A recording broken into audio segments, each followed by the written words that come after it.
2 militares do Exército denunciaram ter sido violentados dentro do 59º Batalhão, aqui no bairro do Farol. No primeiro caso, um soldado teria sido vítima de abuso sexual enquanto dormia, com a participação de outros militares. O ato, inclusive, foi registrado em vídeo. Já no segundo caso, a denúncia é que o militar teria sido despido, imobilizado e agredido por outros colegas. Eu vou trazer o Júlio César de volta, ao vivo, para que ele nos traga mais informações sobre essas ocorrências. E o que a gente quer saber, Júlio, essas denúncias já foram formalizadas, então, pelas vítimas?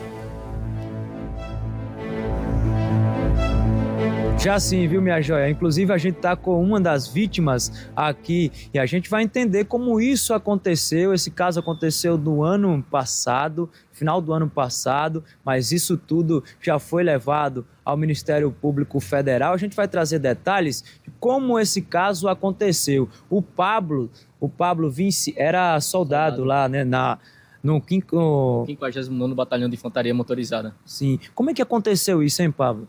Eu estava dormindo, aguardando ao próximo dia a entrada de serviço, né, cumprindo minhas funções dentro do Exército Brasileiro, onde, infelizmente, fui vítima de assédio, de vulnerável, dentro do quartel, dentro da primeira companhia de fuzileiros, onde fui afastado perante o Exército, fui encostado,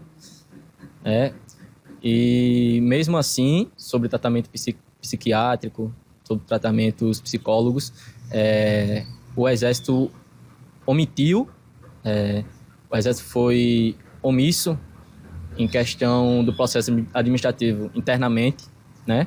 Sofri coação para não vir procurar meus direitos por parte de superiores hierárquicos dentro da instituição, e hoje, né, eu venho expor todo o fato à imprensa, né, para que seja tomada devidas providências, né, perante a injustiça que foi me cometida dentro da unidade. Quem foi que abusou de você? Foram soldados mesmo? Quem foi? Foram os soldados, né, da primeira companhia de fuzileiros, dentro do batalhão internamente, onde esses mesmos continuam dentro do Exército, dentro da instituição, e não foram punidos conforme deveriam ser, né? Sofri coação em partes superiores, né, novamente enfatizando, para não procurar meus direitos perante a justiça, e tentaram encobrir de toda maneira o processo internamente, como chegaram para mim e falaram que iriam resolver o procedimento internamente, onde foram omissos, né, perante a situação que foi ocasionada, não só comigo, como outro companheiro de farda também.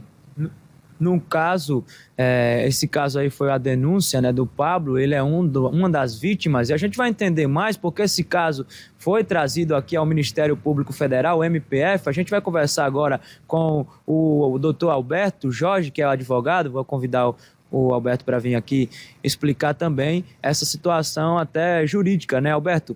Vocês já trouxeram esse caso aqui para o Ministério Público Federal? Sim.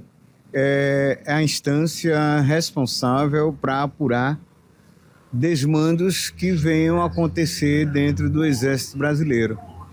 Então, nada mais justo do que depois que a gente viu toda a evolução de uma sindicância, como essa sindicância interna foi feita, com a omissão em relação ao tratamento que foi dispensado ao Pablo Vinci, da mesma omissão que foi dada ao soldado Robson.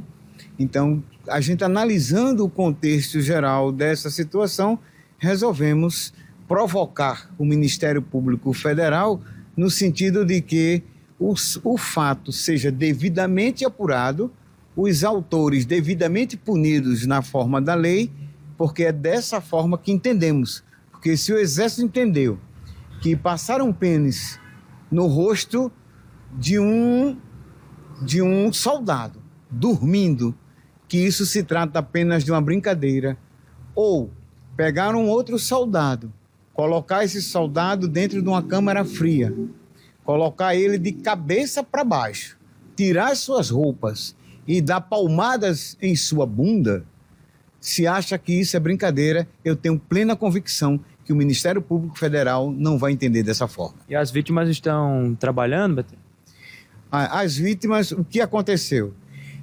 O que geralmente acontece é, se você silencia, você tem os benefícios do Exército. Mas se você não silencia e se você se revolta com aquilo que aconteceu com você, o Exército lhe encosta. Tira você do Exército e você está fora da instituição. Esse foi o prêmio que o Vinci recebeu e o Robson também recebeu. Eles foram encostados do Exército. E para isso a gente vai tomar as medidas também civis, né, que são as ações indenizatórias, os pedidos de liminares, né, para ver como é que vai ficar a situação financeira dos soldados que por ali passaram e foram vítimas exatamente de uma situação pré-orquestrada dentro do próprio Exército. E são essas as providências que a gente vai tomar em relação a essa situação. Então, informações agora do advogado dessas vítimas, o Alberto Jorge, que, como frisamos, já trouxe esse caso para o MPF. Volto com você, minha joia. Muito bem, Júlio. Deixa eu aproveitar o doutor Alberto Jorge aí. Nosso tempo está apertadinho, mas eu queria fazer uma pergunta ao doutor Alberto, rapidamente. O que é que diz o Ministério Público Federal em relação a essas denúncias? Ou se ele já procurou o Exército também, o que é que diz o Exército? O Wilson está querendo saber o que é que diz o MPF e também o que é que diz o Exército. Wilson, boa tarde para você, meu querido irmão, meu querido amigo. Parabéns pelo seu sucesso. Vê-lo fazendo sucesso me faz ser um cidadão feliz. Muito obrigado. Tá bom? Você e toda a sua equipe. Veja só, o MPF está recebendo, nós protocolamos agora a representação criminal aqui no Exército e nós vamos aguardar qual será a manifestação oficial da Procuradoria da República em relação a esse caso. E eu tenho certeza que ele irá, nós estamos requerendo que o Ministério Público peça toda a documentação que está no Exército, toda a sindicância que está no Exército, o nome completo dos soldados que cometeram esse tipo de crime, tanto do soldado Vinci como do soldado Robson. E nós queremos caminhar junto com o MP no sentido de ver denunciado os soldados que fizeram essa prática criminal contra os soldados Vinci e soldado Robson. Tá aí, Wilson. Muito bem, obrigado mais uma vez, Júlio César, obrigado ao Alberto Jorge também pelas informações. Vamos acompanhar esse caso, uma denúncia gravíssima, não é? E nós também entramos em contato com a assessoria de comunicação do Exército e também estamos aguardando respostas. O espaço continua sempre e segue aberto para que nós possamos ouvir também a outra parte que foi citada aqui